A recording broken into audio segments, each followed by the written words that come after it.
Kabut tebal menyelimuti hamparan sawah berwarna hijau zamrud.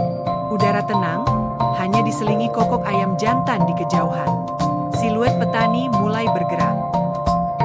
Bendera perusahaan Hindia Timur Belanda, VOC, teronggok di tiangnya di luar pos terdepan yang kecil dan berbenteng.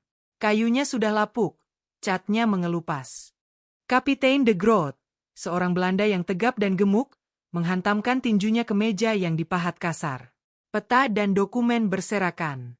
Kafilah lain dirampok. Jampang ini hantu. Informannya dari Jawa, Raden Aryo, seorang bangsawan berpakaian batik halus namun bermata sipit, membungkuk sedikit. Dia pintar, Kapiten. Orang-orang mereka melindunginya. Suasana pasar yang ramai. Rempah-rempah, buah-buahan, kain. Penduduk desa menawar, tertawa, tetapi ketakutan yang tersembunyi terasa jelas saat tentara VOC berseragam berpatroli. Seorang perempuan muda, Sari, dengan mata tertunduk, menyerahkan beberapa keping uang logam yang sedikit kepada seorang pemungut pajak yang mencibir, didukung oleh para pengawal VOC. Pemungut pajak itu mengantongi sebagian besar uang, memberikan sebagian kecil kepada para pengawal. Dari sudut pandang yang tinggi, atap, seorang tokoh mengamati pemandangan. Ia bertubuh ramping, mengenakan pakaian petani yang gelap dan praktis, wajahnya tertutup bayangan dan iket, penutup kepala, yang diikat longgar. Ini adalah si Jampang. Dia melihat keputusasaan Sari, keserakahan sang kolektor, dan kesombongan para prajurit. Rahangnya mengeras. Pemungut pajak dan dua pengawal VOC-nya kembali ke pos terdepan, dengan tas pelana yang berat. Mereka percaya diri, bercanda dengan kasar. Tiba-tiba, sebuah bentuk gelap jatuh dari pohon, diam seperti daun yang jatuh. Terdengar suara dubrak saat salah satu penjaga jatuh, pingsan. Penjaga kedua berputar, mengangkat senapannya. Jampang bergerak seperti bayangan, goloknya berkelebat, menangkis bayonet. Tatapan mata Jampang tajam dan penuh tekad. Ia menggunakan serangan pencak silat tangan terbuka, melucuti penjaga kedua dengan ketepatan yang cepat. Pemungut pajak yang ketakutan mencoba melarikan diri. Jampang menjegalnya dengan sapuan kaki. Kantong-kantong uang logam yang berat itu pun terbuka. Jampang berdiri di samping pemungut pajak yang sedang merengek-rengek. Ia tidak berbicara. Ia hanya mengarahkan goloknya ke arah hutan. Pemungut pajak itu bergegas pergi, meninggalkan uangnya. Jampang, menyamar sebagai pengemis tua, mengamati patroli VOC. Jampang, di bawah sinar bulan, meninggalkan sebagian uang curian di depan pintu rumah penduduk desa termiskin, termasuk Sari. Bisik-bisik di pasar. Si Jampang ada di sini. Dia mengambil dari orang kaya, memberikannya kepada orang miskin. De Groot marah besar. Raden Aryo tampak semakin gugup. Dia mengejek kita. Temukan dia, Raden, atau posisimu sendiri akan berbahaya. Raden Aryo mengangguk, butiran keringat membasahi dahinya. Dia punya alasan sendiri untuk ingin Jampang ditangkap. Jampang tahu terlalu banyak tentang korupsi yang dilakukan Aryo sendiri. Jampang yang lebih muda, yang saat itu dikenal dengan nama lahirnya, Putra, menyaksikan dengan ngeri saat tentara VOC, yang dipimpin oleh De Groot yang lebih muda dan lebih brutal serta kepala suku setempat yang bekerja sama, membakar desanya karena pajak yang belum dibayar. Orang tuanya pun diseret pergi. Wajah putra muda yang berlumuran air mata dan jelaga, mengeras karena sumpah balas dendam dan keadilan. Tempat persembunyian Jampang. Gua, malam. Jampang mengasah goloknya dengan cahaya api kecil. Wajahnya tegap, tetapi matanya menyimpan kepedihan yang dalam. Ia bukan sekadar pencuri, ia adalah penyintas. Sari dengan hati-hati mendekati pintu masuk gua. Beberapa penduduk desa, yang merasa berani dengan tindakan Jampang, telah mencarinya. Si Jampang. Belanda, mereka sedang merencanakan jebakan. Mereka bilang mereka akan menghukum desa kita jika kamu tidak ditemukan. Jampang menatapnya. Ia melihat ketakutan, tetapi juga secercah harapan yang diberikan wanita itu padanya. Ini adalah bebannya. De Groot telah mengumpulkan penduduk desa. Dia mengumumkan pajak baru yang melumpuhkan. Sebuah pelajaran. Dia menyebutnya sampai Jampang menyerah. Penduduk desa putus asa. Sebagian melihat ke arah hutan dengan memohon. Sebagian lainnya melotot ke arah Raden Aryo, yang berdiri di samping The Grot, tampak tidak nyaman. Jampang mengamati dari tepi hutan, bersembunyi. Ia mengepalkan tinjunya. Ini tantangan langsung. Jampang tahu bahwa penyerangan langsung sama saja dengan bunuh diri. Ia butuh rencana untuk mendiskreditkan The Grot dan mengungkap Raden Aryo tanpa mengorbankan desa. Ia mengirimkan pesan berkode melalui seorang utusan anak yang terpercaya kepada seorang tetua yang baik hati di desa tetangga, Ki Agus, yang dikenal karena kebijaksanaannya. Lumbung padi, malam hari. Jampang bertemu Ki Agus.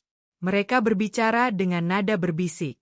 Ki Agus mengungkapkan informasi penting. Raden Aryo sedang mengambil keuntungan dari kiriman VOC sendiri, menyalahkan Jampang atas kekurangan tersebut. Jampang menyadari bahwa Raden Aryo bukan hanya seorang kaki tangan, tetapi juga seorang penggelap yang menggunakan legenda Jampang sebagai kedok. Hal ini menjadi peluang.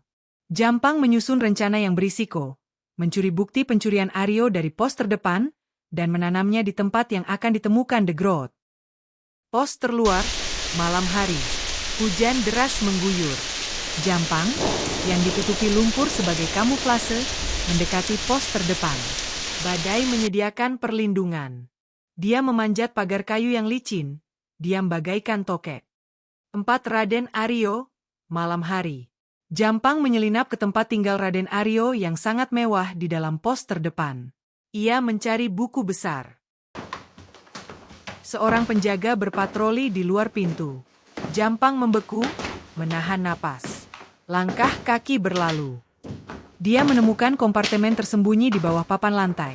Buku besar yang merinci keuntungan gelap Aryo dan setumpuk perak VOC. Ini buktinya. Saat Jampang mencoba pergi, Raden Aryo sendiri tiba-tiba memasuki tempat tinggalnya, mencari perlindungan dari badai. Aryo melihat Jampang.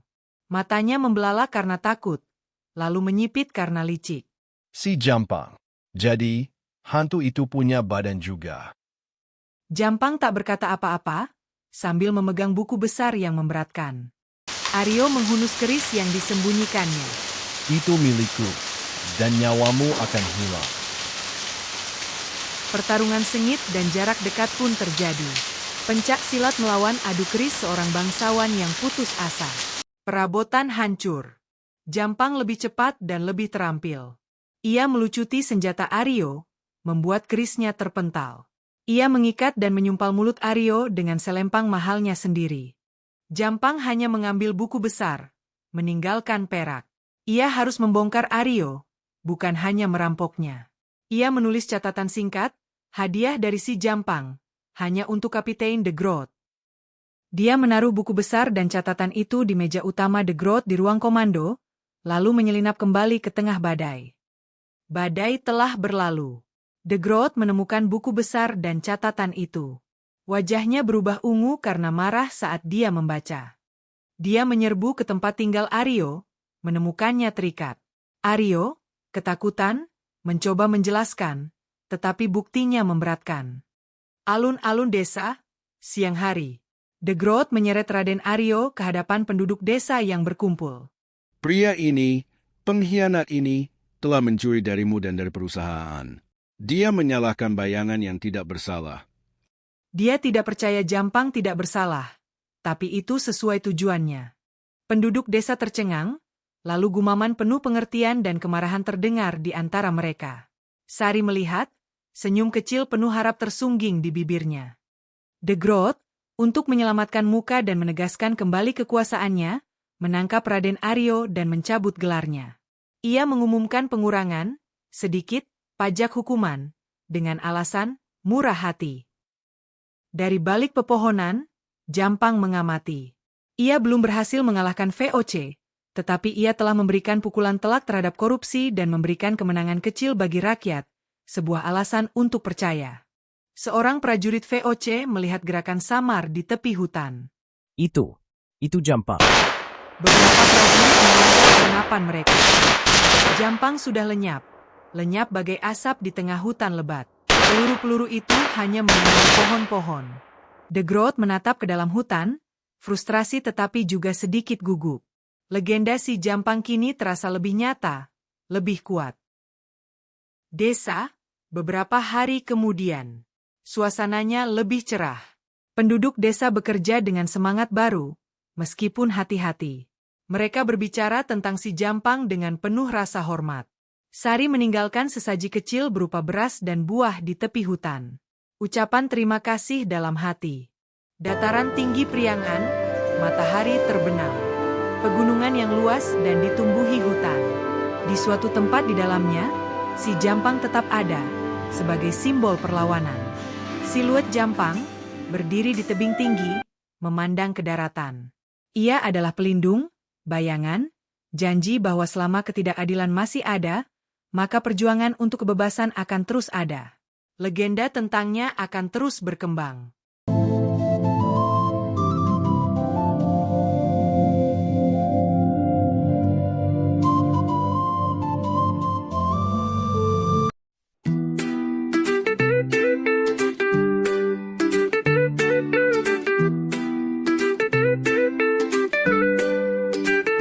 Dari jalanan berdebu Batavia, di mana bayangan merayap dan bersembunyi, terdengar bisikan tentang kekuatan company, dan tangisan rakyat terdengar. Sawah dikenai pajak, semangat dibelenggu, di bawah matahari asing. Namun di hati mereka yang tertindas, lahirlah perlawanan baru. Mereka menyebut nama itu dengan suara pelan, sebuah legenda mulai terbang. Seorang juara bagi jiwa-jiwa yang letih yang muncul di tengah malam. Si Jampang, bayangan di malam kelam. Untuk rakyat jelata, dia berdiri dan berjuang bagaikan cahaya terang. Dengan kelincahan silat dan keberanian yang kuat, ia menari dengan takdir dan hukum. Si Jampang, si Jampang, pahlawan yang mereka semua lihat. Mereka berkata ia bergerak seperti angin dan asap, seorang ahli penyamaran. Golotnya tajam, nalurinya tajam, tercermin dalam matanya. Harta orang kaya yang didapat dengan tak adil ia ambil dengan keahlian, dan kepada yang lapar, miskin, dan lemah ia berikan hasilnya. Patroli Belanda mencari sia-sia, bayangan ini tak tertangkap. Sementara di kampung-kampung lagu-lagu dinyanyikan tentang pahlawan tak gentar. Si Jampang, bayangan di malam kelam. Untuk rakyat jelata, dia berdiri dan berjuang bagaikan cahaya terang. Dengan kelincahan silat dan keberanian yang kuat, dia menari dengan takdir dan hukum. Si Jampang, pahlawan yang mereka semua lihat. Sosok pemberani, hati seorang pemberontak, menantang kekuasaan yang menekan semangat Betawi, memainkan perannya, membisikkan nama Jampang. Apakah ia hanya mitos, sebuah mimpi yang dibisikkan, atau benar-benar ada harapan yang ia nyalakan, bersinar terang bagi diriku dan juga dirimu.